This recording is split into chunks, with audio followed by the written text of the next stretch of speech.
வேளாங்கண்ணியில் அண்ணா பிள்ளை தெரு என்ற ஒரு பகுதி. அந்த அண்ணா பிள்ளை தெருக்கு பக்கத்தில் ஒரு குளம். அந்த குளத்து அருகிலே ஒரு பெரிய ஆலமரம். வழக்கமாக செல்கின்ற சிறுவன் வெயில் அதிகமாக இருந்ததுனால அவன் அந்த பால் குடத்தை இறக்கி வச்சுட்டு அங்கிருந்து அந்த சிறிய அந்த குளத்தில் போய் தண்ணீரை அருதி விட்டு அப்படியே கொஞ்ச நேரம் அந்த ஆலமரத்தடியில் உட்கார்றான். திடீர்னு ஒரு வானத்தில் ஒரு அப்படியே தனக்கு முன்னாடி ஒரு பெரிய உருவம், மாதா அப்படின்னு ரம்மியமான ஒரு உருவம், நல்ல அப்படியே மெய் சீர்க்கிற அளவுக்கு அப்படியே பலன்று அந்த உருவம், கையில் ஒரு குழந்தை. பார்த்தோன்னே அவன் பயந்துடுறான். அம்மா வாங்கம்மா, அம்மா வாங்கம்மா, ஒரு தடவை வாங்கம்மா என்று அந்த சிறுவன் கேட்க,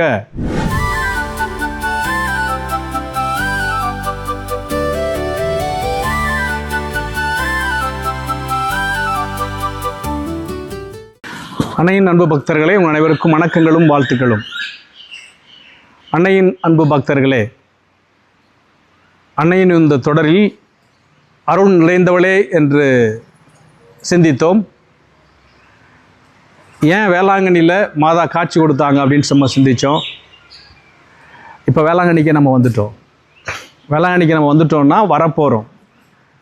இந்த ஆகஸ்ட் மாதத்தினுடைய இறுதியிலே வேளாங்கண்ணி விழாக்கோலம் போடப்போகிறது. நாம் 29ஆம் தேதி ஆரோக்கியனுடைய ஆண்டு பெருவிழாவை கோலாகலமாக கொடியேற்றத்தை நாம் தொடங்க இருக்கிறோம். இப்போ இந்த கொடியேற்றத்தை நாம் கோலாகலமாக தொடங்குவதற்கு காரணம் என்னவென்றால், அருள் நிறைந்த இந்த அன்னை ஆரோக்கிய தாயாக அருள்பாலிக்கிறார். அந்த ஆரோக்கிய தாய்க்கு நாம் விழா எடுப்பதற்கான காரணம் என்னவென்றால், அந்த ஆரோக்கிய தாய் இந்த வேளாங்கண்ணி என்ற இந்த இடத்தை, இந்த புண்ணிய பூமியை தேர்ந்தெடுத்ததற்கான நோக்கம்தான். அந்த இடத்தை தேர்ந்தெடுத்தனுடைய நோக்கத்தினுடைய முதல் திருக்காட்சி, பால்கார பாலகனுக்கு அன்னை காட்சி கொடுத்ததனுடைய அந்த முதல் புதுமையை பற்றி நாம் இப்போது தெரிஞ்சுக்க போகிறோம். ஏற்கனவே நான் சொன்னேன், வேளாங்கண்ணி என்பது நாகப்பட்டினத்திலிருந்து தெற்கே 10 கிலோமீட்டர் தொலைவிலே இருக்கின்றது. இந்த தொலைவில் இருக்கின்ற இந்த வேளாங்கண்ணியில் அண்ணா பிள்ளை தெரு என்ற ஒரு பகுதி. அங்கிருந்து இந்த தெரு வழியாக வழிப்போக்கர்கள் நாகப்பட்டினத்திற்கு செல்வதற்கான ஒரு பிரதான சாலை இருந்திருக்கிறது.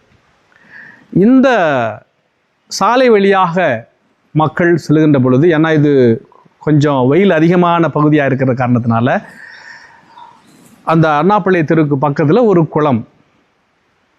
அந்த குளத்து அருகிலே ஒரு பெரிய ஆலமரம். இந்த ஆலமரத்து அடியில் அங்கே வந்து நிழல், அதாவது நீர் அதிகமாக இருந்ததுனால நாகப்பட்டினத்திற்கு பயணம் செய்கின்ற அல்லது நாகப்பட்டினத்துக்கு போகிற மக்கள் அந்த வெயிலினுடைய களைப்பில் இந்த மரத்து அடியிலே உட்கார்ந்து தண்ணி குடிப்பாங்க, நீர் பருகுவாங்க அல்லது குளிப்பார்கள். எனவே வெயில் அதிகமாக இருக்கின்ற காரணத்தினால அந்த மரத்தடியில் உட்கார்ந்து அவர்கள் கொஞ்ச நேரம் ஒரு பிரேக், ஒரு ரிஃப்ரெஷ்மெண்ட், ஒரு புத்துணர்ச்சி பெறுவதற்காக அவங்க அங்கே உட்கார்றாங்க. பிறகு உட்கார்ந்து கொஞ்ச நேரம் களைப்பாறிய பிறகு மீண்டும் அவர்கள் தங்களுடைய பயணத்தை நாகப்பட்டினத்துக்கு போகிறாங்க. இதை போலத்தான் இந்த சிறுவன் என்ன செய்கிறான், இங்கிருந்து ஒவ்வொரு நாளும் பால் குடத்தை சுமந்துக்கிட்டு நாகப்பட்டினத்துக்கு போகிறான். அங்கே நாகப்பட்டினத்துக்கு ஒரு செல்வந்தர் வீட்டுக்காக இவன் பால் கொண்டு போகும்போது போகிறான். வழக்கமாக செல்கின்ற சிறுவன் வெயில் அதிகமாக இருந்ததுனால அவன் அந்த பால் குடத்தை இறக்கி வச்சுட்டு அங்கிருந்து அந்த சிறிய அந்த குளத்தில் போய் தண்ணீரை அருதி விட்டு அப்படியே கொஞ்ச நேரம் அந்த ஆலமரத்தடியில் உட்கார்றான். அவன் உட்கார்ந்து அந்த கொஞ்ச நேரம் நல்ல ஒரு மென்மையான காற்று, அப்படியே ஒரு ரிஃப்ரெஷ்ஷாக இருக்குது. அப்படியே இவனுக்கு கொஞ்சம் தூக்க மயக்கம். அந்த தூக்க மயக்கத்தில் அவன் அப்படியே லேசாக கண் அப்படியே மூடுறத பார்த்தா பயங்கரமான ஒரு காட்சி. அவனுக்கு அது புது அனுபவம். அவன் ஒரு இந்து சகோதர பையன். இதுக்கு முன்னாடி இந்த காட்சி அவன் பார்த்தது கிடையாது. திடீர்னு ஒரு வானத்தில் ஒரு அப்படியே தனக்கு முன்னாடி ஒரு பெரிய உருவம், மாதா அப்படின்னு ரம்மியமான ஒரு உருவம், நல்ல அப்படியே மெய் சீர்க்கிற அளவுக்கு அப்படியே பலன்று அந்த உருவம், கையில் ஒரு குழந்தை. பார்த்தோன்னே அவன் பயந்துடுறான். பயந்த உடனே உடனே தன்னுடைய குழந்தைக்கு இந்த தாய் வந்து பால் கேட்குறாங்க. இவனுக்கு பயம், ஏன்னா ஏற்கனவே இவன் பாலை கொண்டுட்டு போகணும். கேட்டவுடனே அவன் பயப்படுறான். இருந்தாலும் அவங்க கேட்டதுனால இவன் மறுப்பு சொல்ல முடியல. உடனே தன்னுடைய தாய் கேட்ட உடனே அந்த பாலை எடுத்து மாதா கொடுக்குறாங்க. குழந்தை குடிக்கிறாங்க. குடித்தோடனே அந்த குழந்தை ஸ்மைல் பண்ணுது. இவனுக்கு வந்து ஒரு பெரிய சந்தோஷமாக இருக்குது. அப்புறமா இவனுக்கு ஐயோ டைம் ஆச்சு சொல்லிட்டோன்னா வேக வேகமாக ஓடுகிறான்.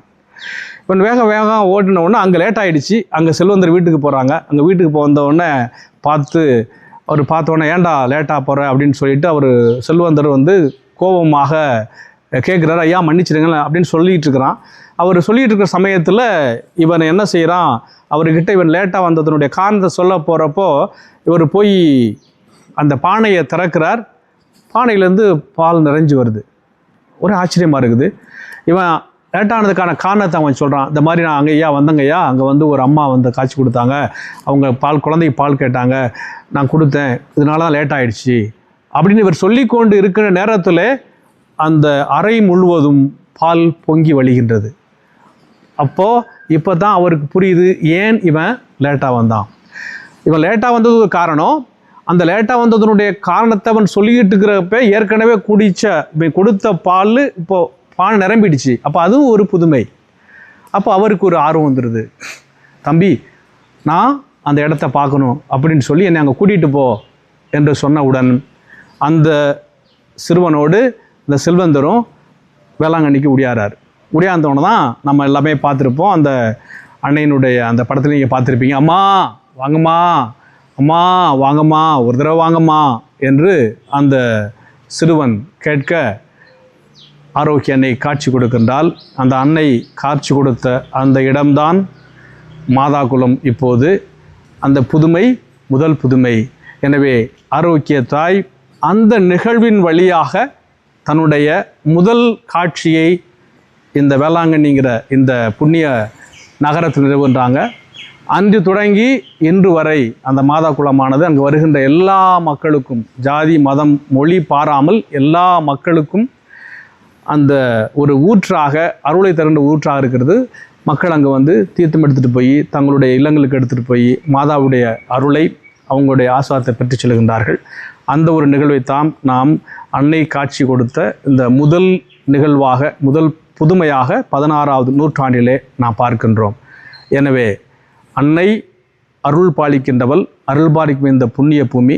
அந்த புண்ணிய பூமியிலே நாம் காலடி வைத்து அன்னையினுடைய அருளை, ஆசிரை பெற்று செல்வோம். அடுத்த தொடரில் மீண்டும் சந்திப்போம். இயேசுவுக்கே புகழ், இயேசுவுக்கே நன்றி. மரியே வாழ்க.